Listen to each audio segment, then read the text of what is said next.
Before we begin tonight's broadcast, I would like to thank our sponsors. The Greenleaf Foundation, making small grants to nonprofits that promote organic farming, gardening, and community development in the New England area. And Dr. Bronner's, all for all one, good for body and planet. And right now, those are some things we really do need. I'd also like to take this time to thank all the NOFA Mass staff and board who have assisted to make this workshop and all of our webinars possible, and for the use of this new webinar portal that we're in our second year of using, and that we use for this series, and we have an upcoming series, which I'll talk more about at the end. Now, if you're not currently a member of NOFA Mass, whether you are in Massachusetts or if you're in New Jersey, please consider becoming a member. It is the members that really make our programming, like the webinars, like the food access programming that's taking place in the state, and our soil technical assistance. It's really the membership that assists with our policy work. We really value and appreciate our members, as we appreciate you all as well for tuning in. So if you're not a member, please consider becoming a member. Here in Massachusetts, you can become a member for as low as $25 a year, and there are a lot of great benefits from that. If you want more information about our membership, you can reach out to me directly, or you can go to nofamass.org for more information. And lastly, please consider donating to the Healthy Future Fund to honor the legacy of Julie Rawson. Again, it's part of our spring appeal. I couldn't go any further unless I mention that. And again, that goes to continue this programming that you see here, our new webinar series that will start this Friday on our self-resiliency webinars. All the proceeds go forward to help our programming expand and continue. So I'm very excited about tonight's webinar. We are joined by Tobias Fox, founder and managing director of the Newark Sustainability Center in Newark, New Jersey. They're doing great work, particularly in this very difficult time, really of being faced with this virus that's hitting the country very hard, and particularly the New Jersey, New York, the tri-state area. And they're doing a lot of great work that we get a chance to hear from. This presentation is set up where as though I talk about some of the environmental challenges that we're dealing with here in Newark, New Jersey, and then I'll go into the organization, Newark Science and Sustainability, Inc., and describe the work that we do. And then I'll go into the Newark Community Food System, and then I'll end off my presentation by talking about the situation we're in today with regards to COVID-19 or the coronavirus. And I have some warm herbal tea beside me, and so in between the presentation, I'll take little breaks here and there to take a sip of this tea. All right, so just 1 second, and I will proceed. All right. So according to scientific reports, climate change is one of the most crucial concerns that will determine the fate of human survival. Reported by a variety of New Jersey news sources, the effects of Hurricane Sandy in New Jersey in 2012 were severe, with economic losses to businesses of up to $30 billion. Over 2 million households across the state lost power during the storm. 346,000 homes were damaged or destroyed, and 37 people were killed. In the United States, the Environmental Protection Agency estimates that more food reaches landfills and incinerators than any other single material in our everyday trash. By keeping wholesome and nutritious food in our communities and out of landfills, we can help address the 42 million Americans that live in food insecure households. This would also have a tremendous impact on our climate.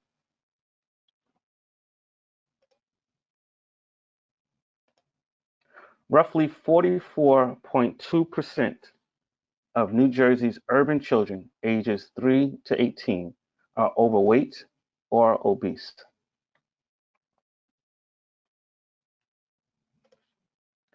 Causes include poor nutrition education, coupled with food deserts. These are areas that lack access to healthy food, a predominant issue in minority and low-income urban neighborhoods.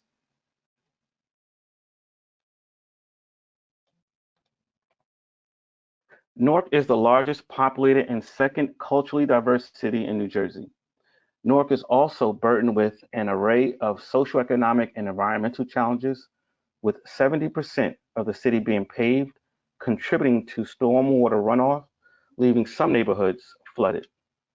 As a major transit hub and port city, residents have asthma rates over 25%.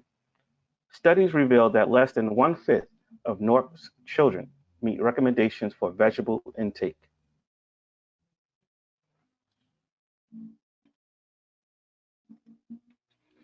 Birthed out of the Occupy Wall Street movement in 2011, Newark Science and Sustainability, Inc. is a community-driven 501c3 nonprofit organization based in Newark, New Jersey, that assists with the creation of self-sustaining and environmentally friendly communities by developing pathways for green jobs, increased self-sufficiency, and broader community empowerment.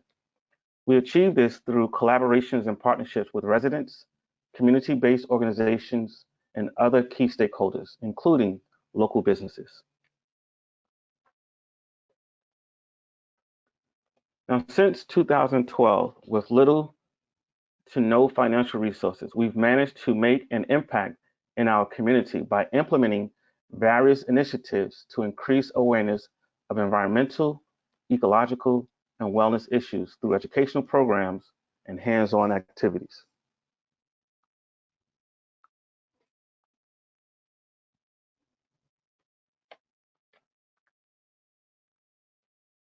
It is through our 5 pillars that initiatives and programs are formed, making us a highly project-driven organization. Our pillars provide an interdisciplinary approach to learning. Through this process, we believe individuals will become more informed about their environment and therefore more likely to have a holistic understanding of themselves and the world they inhabit. Our 5 pillars are renewable energy, eco art, ecological building, wellness and nutrition, urban agriculture, and I'll just briefly describe each of those 5 pillars.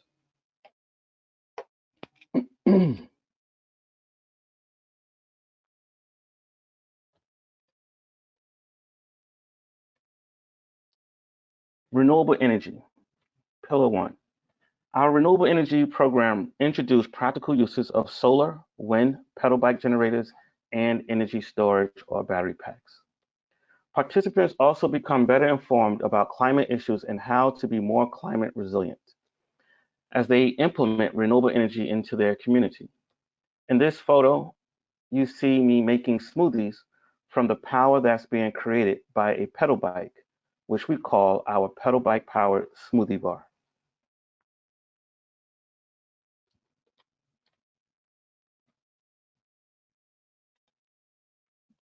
Pillar 2, eco art. Eco art is the use of natural and recycled materials to create, enhance, and interact with the environment. Participants are introduced to eco art as a means of self-expression, beautification, and personal engagement and connection with the natural world. Through this initiative, we are able to integrate art with urban agricultural practices and community engagement. Art Grows in Newark is a program that grew out of our Eco Art initiative.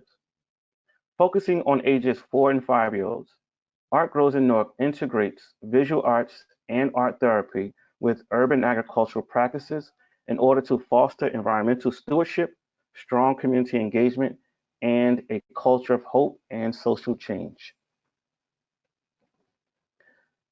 Pillar 3, Wellness and Nutrition.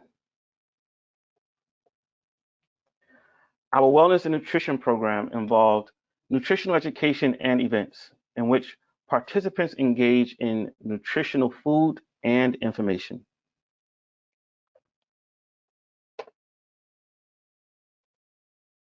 The Healing Properties of Herbs is a workshop that grew out of our wellness and nutrition initiative. This workshop we review In this workshop, we review common herbs that are grown indoors, outdoors, or can be found in almost everyone's kitchen, and learn about their effect on the body and how to use them. The workshop includes hands-on, do-it-yourself component in which participants create a take-home and herbal remedy for their own use.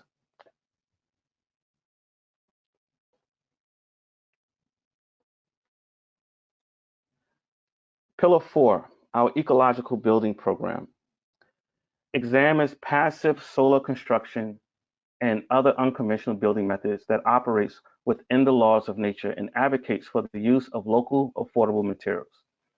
And this is an urban farm project that we are currently developing in Newark. It will become our headquarters and an agricultural hub center. This is, in fact, the redevelopment of our Garden of Hope.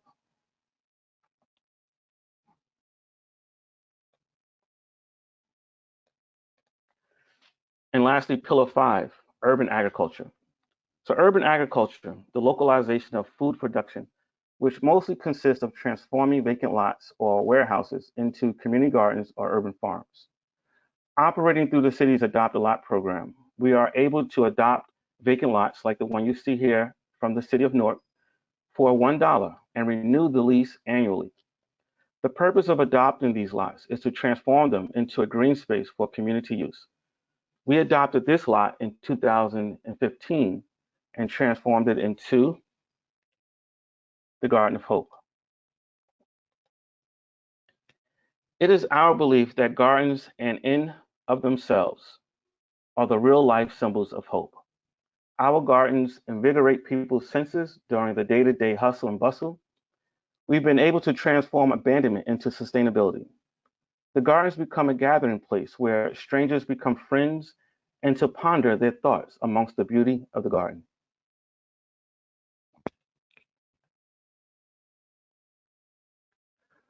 We're now working on transforming this garden into a year-round sustainable urban farm. It will be the first of its kind in Newark. We'll have an administration facility with a restroom, a walk-in cooler to store produce, a farm stand to sell our produce and other added value products, a tool shed, an outdoor kitchen, a hydroponic greenhouse, and a chicken coop. We'll also be collecting rainwater to run through the greenhouse, and we'll have solar technology to help offset our energy costs. Through our urban agriculture initiative, participants learn the art of gardening and farming in urban environments. Our focus areas include plant management, produce distribution, and increasing residents' access to healthy food.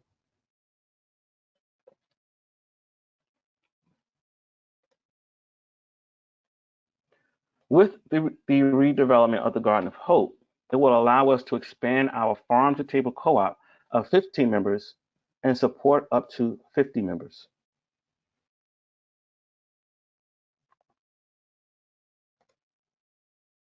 In 2018, we launched our farm-to-table co-op, which follows the model of a community-supported agriculture or CSA program, a system in which a farm operation is supported by shareholders within the community.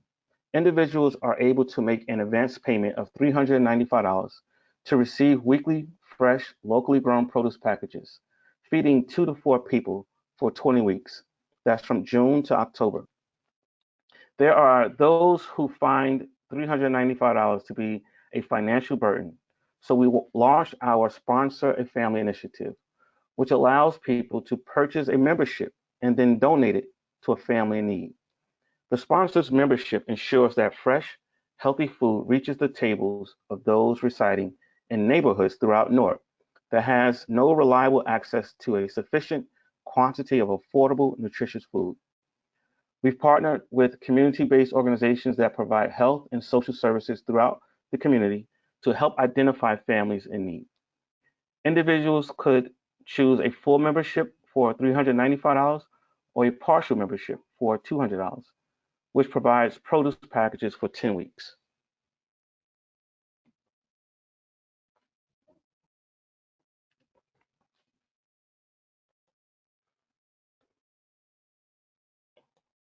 And here are two community gardens, or I should say, here are our two community gardens during the peak season with members of our farm to table co-op.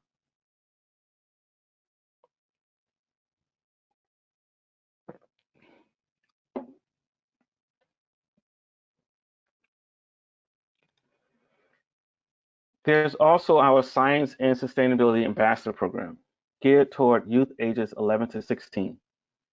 Sustainability ambassadors help promote sustainable living practices such as healthy eating, active living, urban farming, and clean energy in their homes, faith organizations, schools, and other networks to which they may belong. The program runs for 6 weeks over the summer, and the ambassadors engage in a wide variety of hands-on learning activities, including field trips that are focused on our 5 pillars. Through the solicitation of donations and grants, the program is free and lunch is also provided.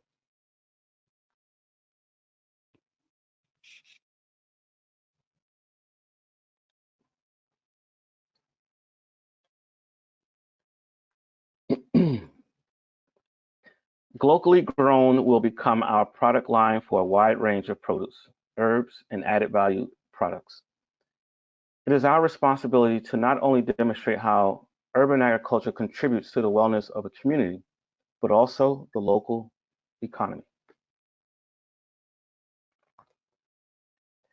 Here's a mock-up of for the marketing of some of our products. We are also developing added value products such as oils, body creams, soaps, dessert, and other items.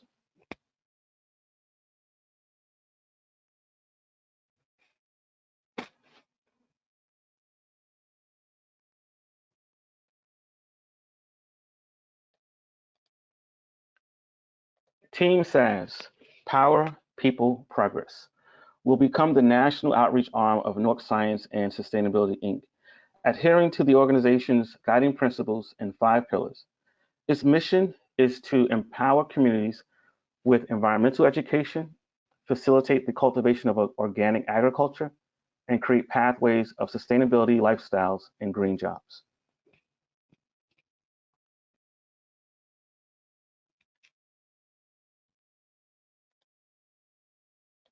Now, if I had to illustrate an organizational chart of Newark Science and Sustainability, it would look like a hexagon or a wheel with Newark SAS providing a large portion of the facilitation and team support, the sustainability division being the nucleus, and the organization being anchored by the Garden of Hope, with everything else supporting and growing our mission.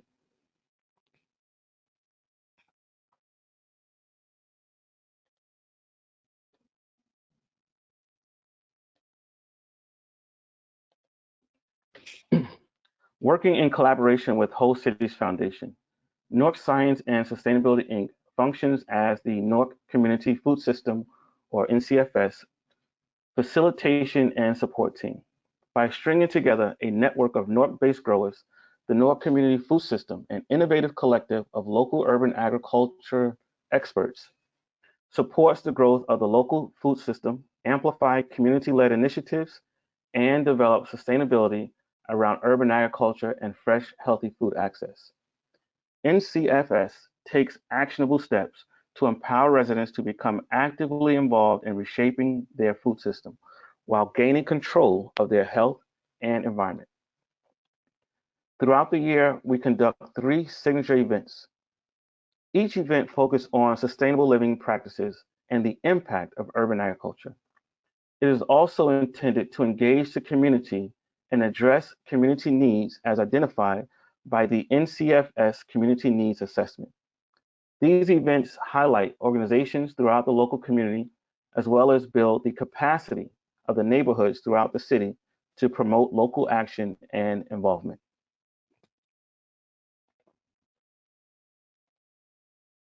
So one of those 3 community events is our Sustainable Living Empowerment Conference.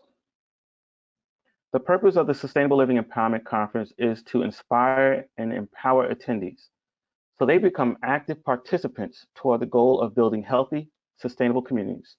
The speakers use their own experiences and values to convey how they have been driven by their passions to various achievements. We're currently looking at hosting this year's conference as a webinar, given our current situation with COVID-19.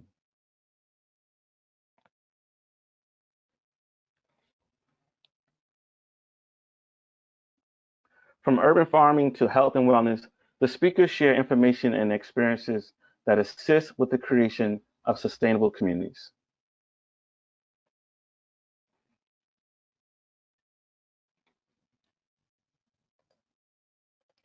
Our week-long garden tour provides an opportunity for residents and visitors to become more informed about the various agricultural spaces that exist throughout Newark.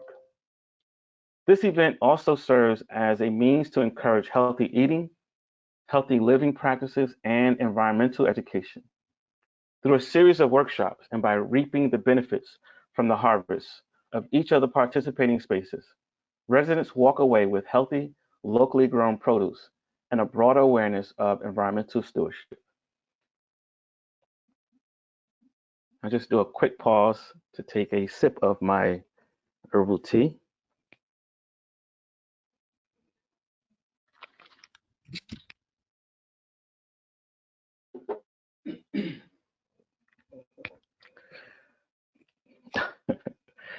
Okay.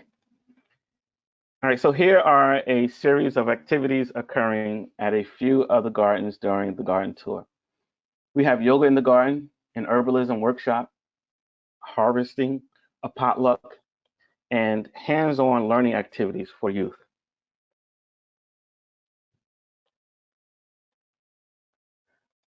By working in collaboration with the Urban Agriculture Cooperative, we not only demonstrate how agriculture contributes to the health and well-being of communities, but as stated before, we also show how it contributes to the local economy, which is why we help facilitate these pop-up farm stands and farmers markets.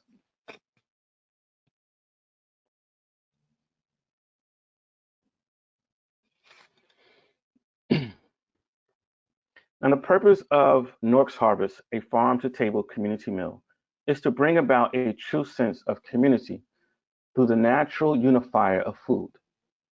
This event allows residents to come together and break bread with one another. This meal is accompanied by sustainable living vendors and entertainment. I have to add that this event is also zero waste, meaning that residents are encouraged to bring their own utensils, plates, and cups.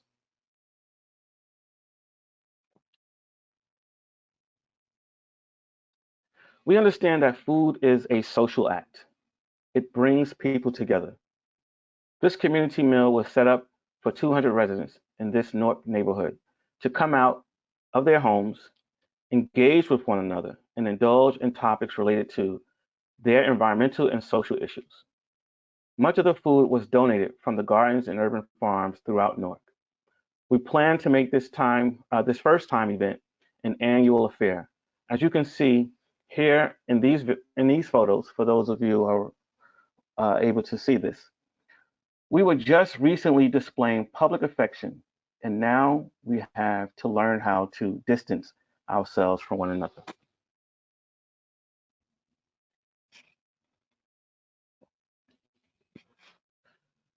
Which brings me to the times we're currently in, farming during COVID-19, the coronavirus.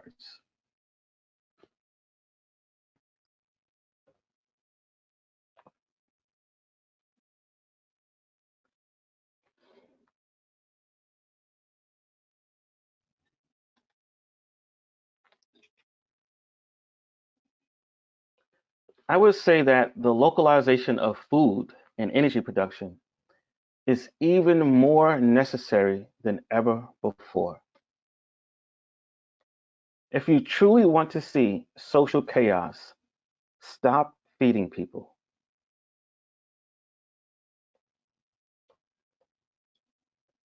It's good to see that the state of New York, New Jersey, and others has legally acknowledged farming and horticulture as an essential activity for human survival. It's unfortunate that many institutions and community-based organizations throughout New Jersey have completely shut down all gardening and farming activities. I'm just not in a position to take this approach. Agriculture is the foundation from which our organization operates. To completely shut down our gardens would be to completely stop operating as an essential business.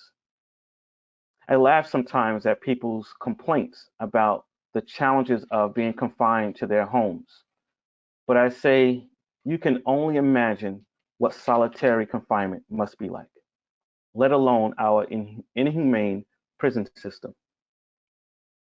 And I don't care what anyone says, I'm giving out free hugs in September, that's for sure.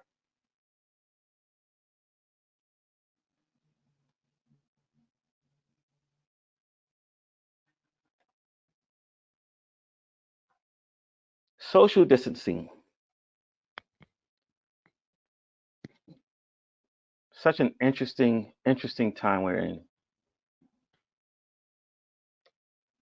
Now, the good thing is for us is that it only takes about 4 of us to manage our gardening activities. And I'm relieved that there are protocols, as I'm displaying on the screen now, and measures we can take to continue producing food to keep people fed while keeping ourselves and our communities safe. And so I do want to just take a pause for those who can see this screen just to read some of the measures that we are taking now to keep ourselves and our communities safe.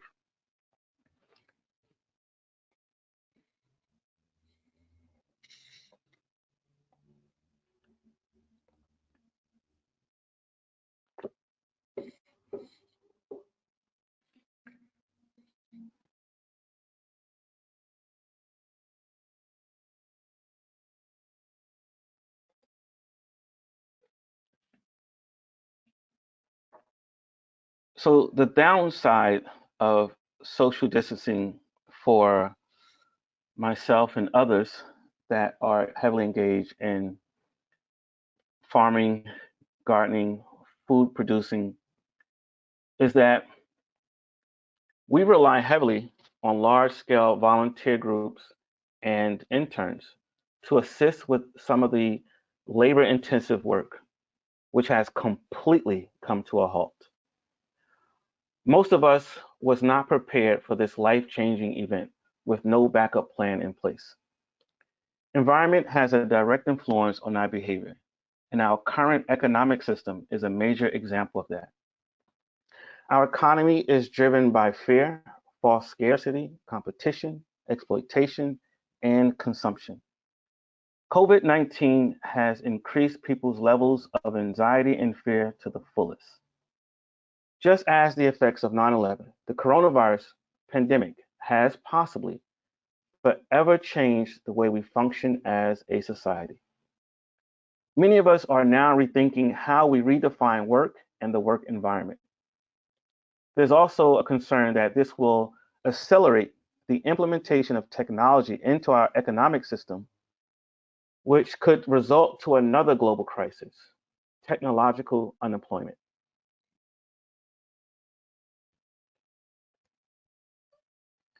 The future of farming. Things are looking up, said the saucer to the cup. So as I stated before, farming and gardening are and will always be an essential social system needed for any human society to exist. I strongly believe that we need to increase the localization of food production. It cannot hurt to utilize more technology and develop more indoor growing methods. But we also must start looking at creating more online and delivery options. We need to scale up our urban farms so they are transformed, urban farms and gardens, I should say, so that way they're transformed into agricultural hubs. And then we need to begin to discuss how we reshape the work environment. What can be done remotely?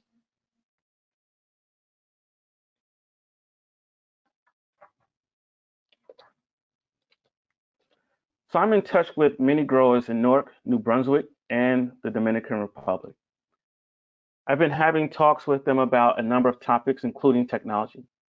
Some people's purpose of growing food isn't as essential as others.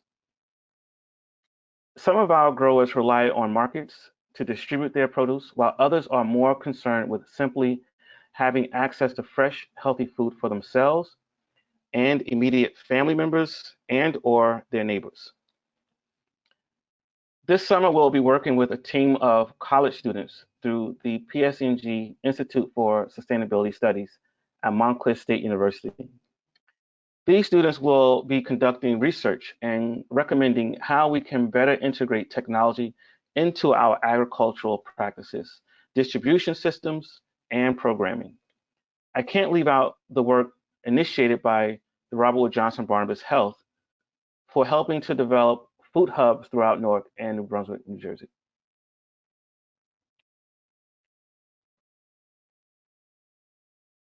And with that, I say, let's continue to think global, act local, and that's global.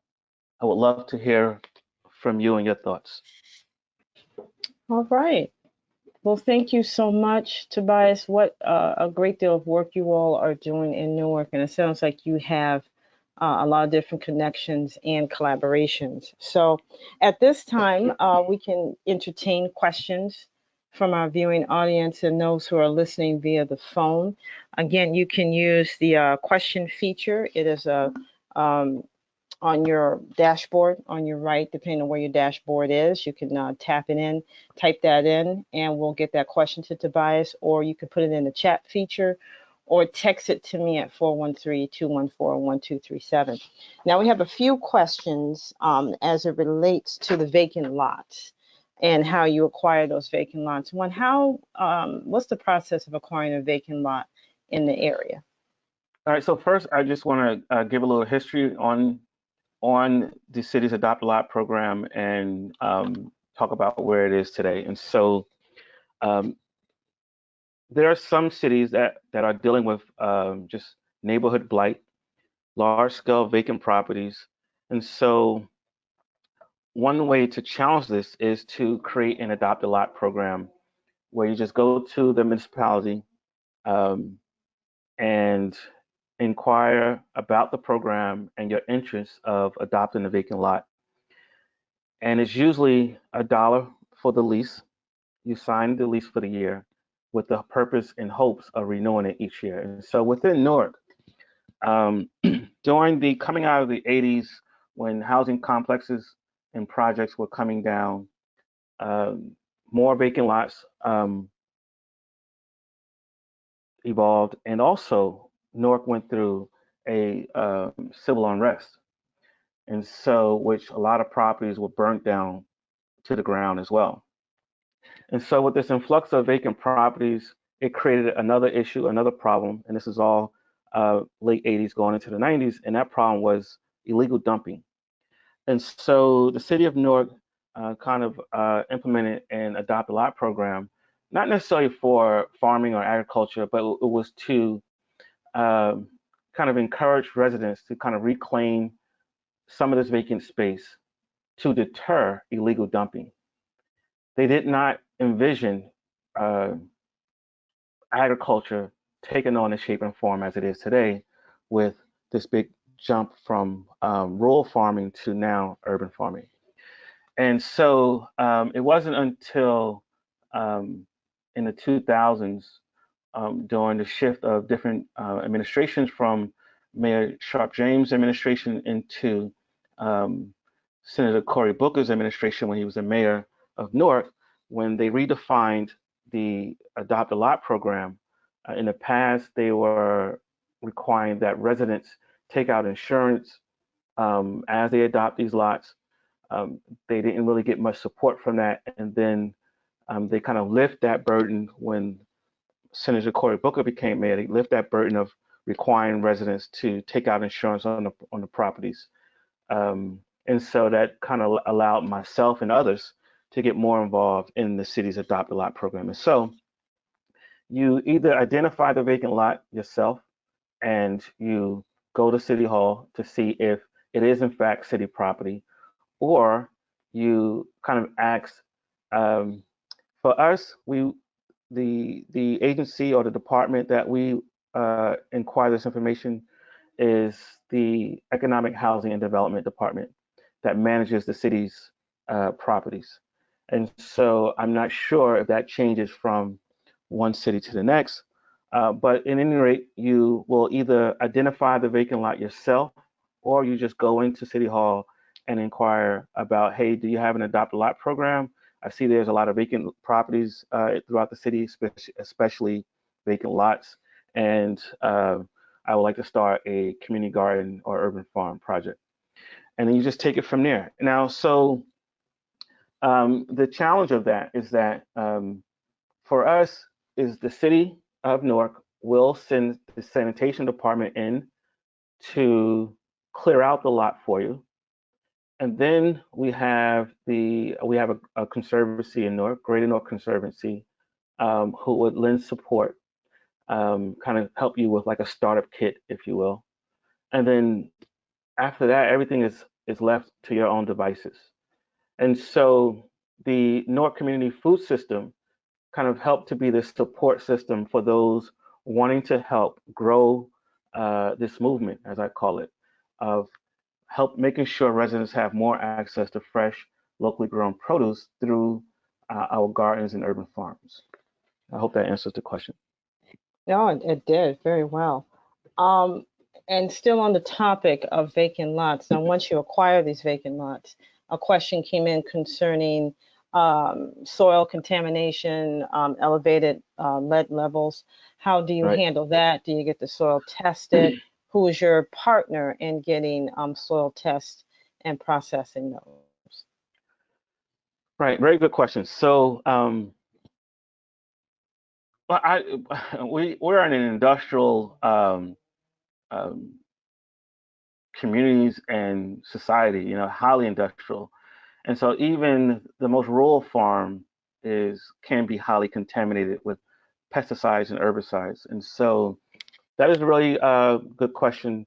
Within the city of Newark, as it states in the lease that you sign, you cannot grow directly in the ground unless you get that soil tested. And so the beauty of urban agriculture is that you learn a whole new approach towards food production. And so we grow above ground in the methods of called raised beds. And so my approach is do sheet mulching, which, I take brown cardboard, lay it down, mulch or wood chips on top of that. I do about 2 or 3 layers of that, and then that becomes my new surface to grow on. But we do above ground growing, and that's the approach we take. Now, in terms of you can't grow in the ground unless you get that soil tested. And so, what resources are out there for us is that we do have the Ruckus Cooperative Extension Program that we can reach out to do a lead testing test, and also there's a department from the USDA, a colleague of ours. Um, has a soil scientist come out for free, actually, as long as the vacant lot is going to be used for community gardening or urban farming for the community. They will test that lead for free. But most universities or a lot of universities usually have some type of cooperative extension program related to agriculture that offers at very minimal fees some general soil testing.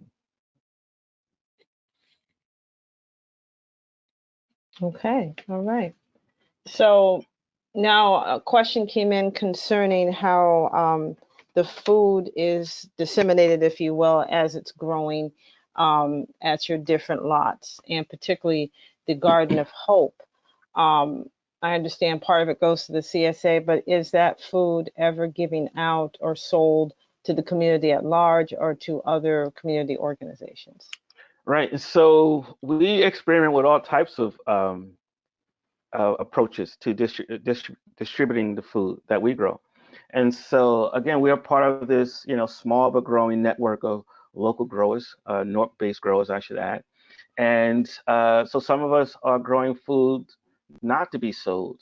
You know, some of us are growing food to be consumed by ourselves, which I definitely, take full advantage of Hmm. as one of the farmers. But some people like to grow food for for themselves to consume and the immediate people in that neighborhood to consume.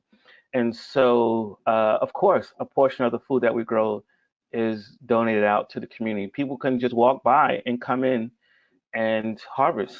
You know, we just have to manage it so they don't harvest everything, but we welcome people from the street to come in and harvest. And with the redevelopment of the Garden of Hope, we are having two planters, sizes of 4 by 8, both planters outside of the garden.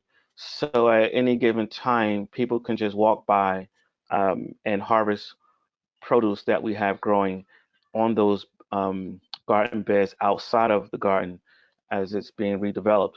But yeah, we want to build community within that space, and we acknowledge that food is a social act, and we want to build on that. And so, but we have a lot of food. We produce a lot of food, and so um, just running up and down the street giving out, bags of food to people that's not a distribution system. And so we have to create these systems so we can show the relevance and importance of this type of activity. And so we have the farm to table co-op where people can have pay for memberships in advance.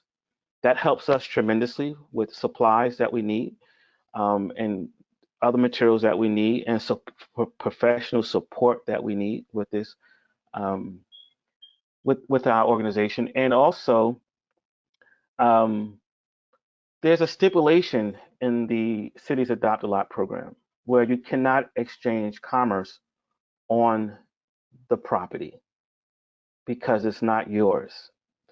And so and it's not it's so and so we have to make those commercial exchanges off the property. And so some of us, our approach of distributing food is through farmers markets and farm stands away from the gardens. But thankfully, we've received some funding to not only purchase the land, the Garden of Hope property, but also redevelop it so we can have a farm stand on site. And so I'm really excited. And we just recently, about 2 months ago, received approval from the city to move forward with this redevelopment project. However, we are at a standstill at the moment due to the coronavirus. And so, just talking about distribution, yes, produce is always donated to the community, a portion of it. A portion of it is sold through the our farm to table co-op or CSA model program. Another portion of it will be sold directly to individuals through our farm stand. And again, with the redevelopment of the Garden of Hope, we will have this kind of rustic cafe style facility where we'll have be able to display. We'll be able to display.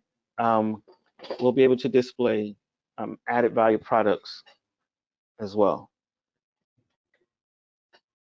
and sell those products. Okay, great.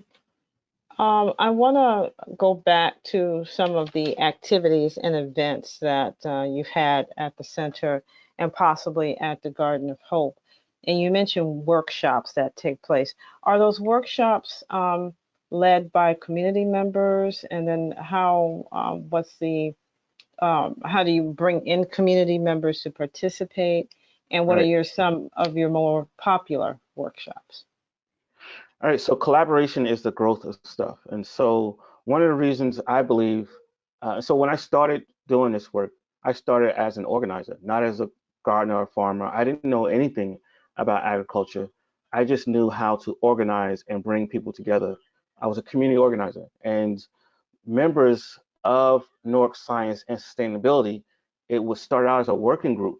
And so some of the elders, it was these middle-aged, be honest, it was these middle-aged European women who said, Tobias, we love what you're doing, but we noticed you know nothing about gardening, do you? And I says, no. And they said, okay, we're going to teach you everything we know. And so, and then I became an urban farmer by having these people teach me. And so, I bring this practice of collaborating with community leaders and highly skilled, trained people in the community, and I give them a platform for them to operate in their strength. And so, I don't I don't teach herbalism. You know, there's someone from the community that does that. You know, I don't teach cooking demonstrations. Someone from the community does that, and I do that in collaboration with those people. And but my education background consists of creative writing, filmmaking, book publishing. I'm also a photographer, and so I use those skill sets to promote the work that we do, to share information about these workshops across many different platforms, and they are always free. And so this is how we able to build our platform. Okay. Moving on to the Newark Community Food System. And you mentioned collaboration, and I know collaboration is a big part of what the Sustainability Center is involved with. How will the Garden of Hope work within this particular entity? All right, so that's a good point because it will be our headquarters, and it will operate as an agricultural hub, but also as um, a learning center for agriculture, and function as a business as well, right? Because we got to keep the lights on and so forth. And so, but it is always driven with support and in collaboration with the community. And so you know, this facility will allow us to just enhance the work that we've already been doing. And so we'll have the hydroponic farmer from the community. They'll now have a place where they can do you know, monthly workshops. The herbalists will have a place where they can do monthly hands-on learning activities. You know, the health conscious cook can also have a place where they can um, have ongoing activities at this facility. And so I think it would just enhance what we've already started and what we've been doing, but it would just give us a grounded foundation to operate from, whereas though we're not scrambling to figure out where we're going to do these workshops, or hey, let me get this hot plate out here and plug that up into some type of generator so we can have a cooking demonstration. We'll be functioning as an agricultural hub, an agricultural facility. And can you speak a little bit more about some of the other collaborations that the Sustainability Center has, possibly other community gardens in the area, maybe school gardens? Are there any networks that include all of you in Right. New Jersey, in the Newark So So this is where Newark Community Food System, or the Newark Community Food System, really gets to kind of shine, really, because uh, it's not just, you know, Tobias and what Tobias is trying to do and want to do, but it's a collective of what we are trying to do collectively and how we can support each other. And so these are people who have their backyard gardens. They have a little plot, you know, they have one little plot at a large community garden. They have, you know, large scale agricultural projects going on. And so, but we all kind of come together with these diverse situations going on in our community, and we support one another. And so there is about 20 active um, gardens or urban farms or urban farms that participated in our 2019 citywide garden tour. And so this allowed us to not only support one another, but kind of put a spotlight on each other, because there's a lot of folks that are involved in gardening and farming. They're not, you know, good at, you know, social media. They don't, they're not concerned about sharing photos of their agricultural places on social media or maintaining the website. And so we kind of lend support, and so I go around with the support of others. We document the work that we're doing and we share that with the world if we can. Okay. And uh, wrapping up our questions in our webinar, I think you've mentioned in great detail the collaborations that you have, and I had the opportunity to visit with you all during the NISA conference, and you had a wonderful collaboration with the local hospital there. If you can speak briefly on that relationship and how that is helping the community. Yeah, so one of the collaborating partners in the Newark Community Food System, Emilio Panaski, who operates under the Urban Agriculture Cooperative, um, he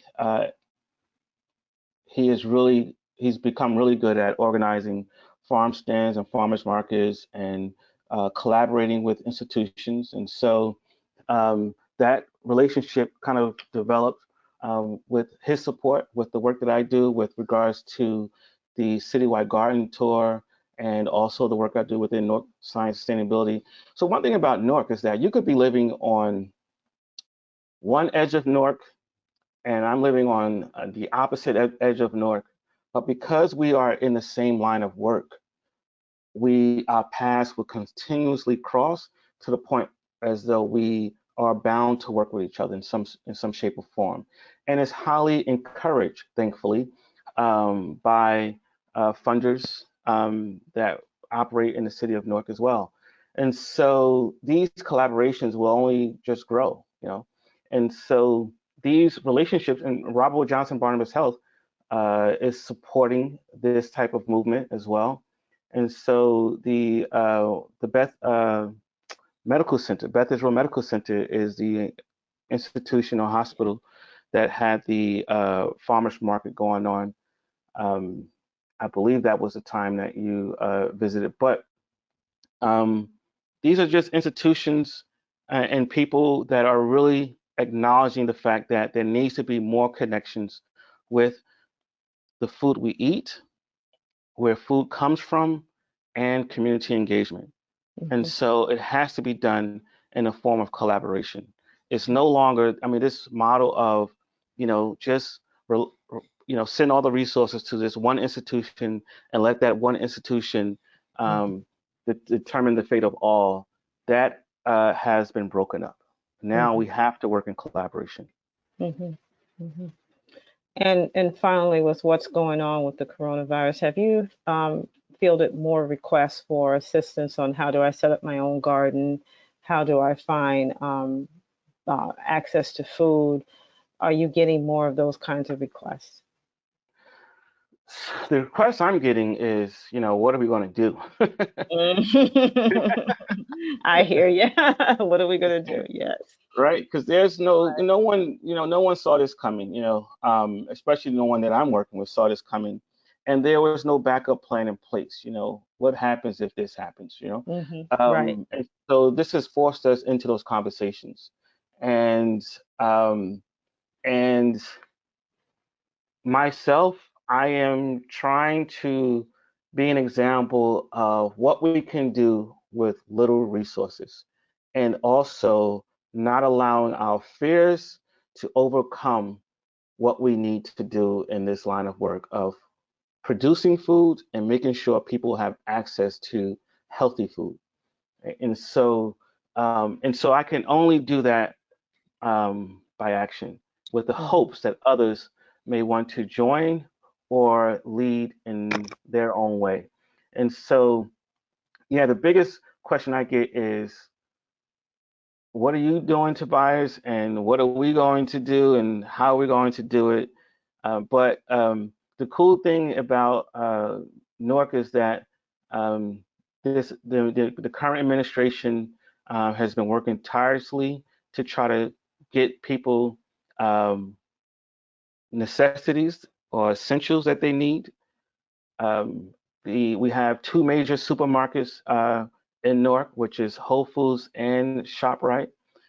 They've been keeping their doors open, and I've been highly impressed with their level of management, of keeping things on the shelves, and I'm just telling. There are organizations that have decided to just stop doing what they're doing in terms of their gardens and urban farms. And so I'm just like, well, how can I, take your seedlings, get them out to people that are going to use them, Right, because I just can't afford it. I can't stop. I cannot stop. If right, I stop, I might as well just, I don't even know what I would do. I can't right, stop. I'm sorry, I right, can't. right. That's right. That's right. I think many people who are on the line now are in the same boat that we cannot stop. We have no other way to go. Right. Tobias, I really want to thank you for your time, particularly with what you all are dealing with in New Jersey. You taking the time to spend with us to kind of give us a snapshot of the Newark Sustainability Center. We are very grateful for that, and we hope and pray that you continue that wonderful work you're doing in the Newark area.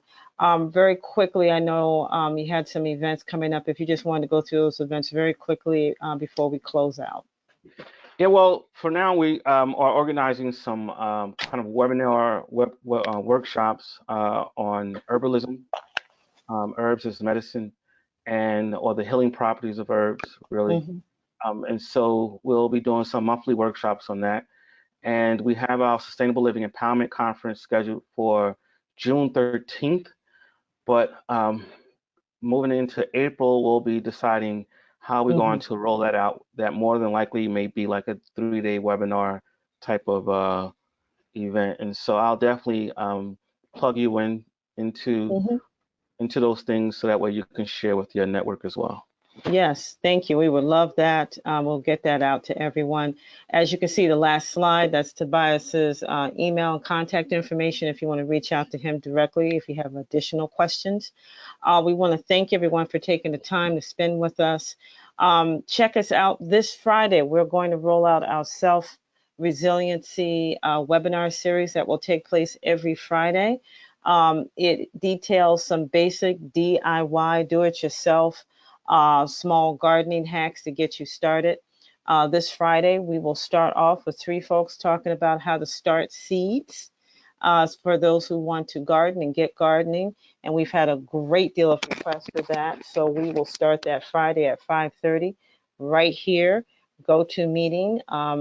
If you're interested, let me know. We will get the link out to you. It should be a highly anticipated webinar. And then after that, we will have webinars on how to do lasagna gardening, how to work with herbs, how to create a worm bin, container growing, which I may be doing that one. So stay tuned and check the NOFA Mass website. You can contact me directly if you want to register for those workshops.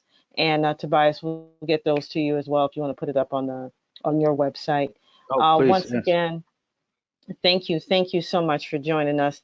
Everyone, please stay safe, stay healthy, and until we meet again, have a great night. Next week, we're going to be, next month, we will be talking about grazing, health, and dairy, and how cows can assist with that. So look forward to that webinar. Thank you all so much. Thank you, Tobias, and you all have a wonderful evening. Peace. Peace.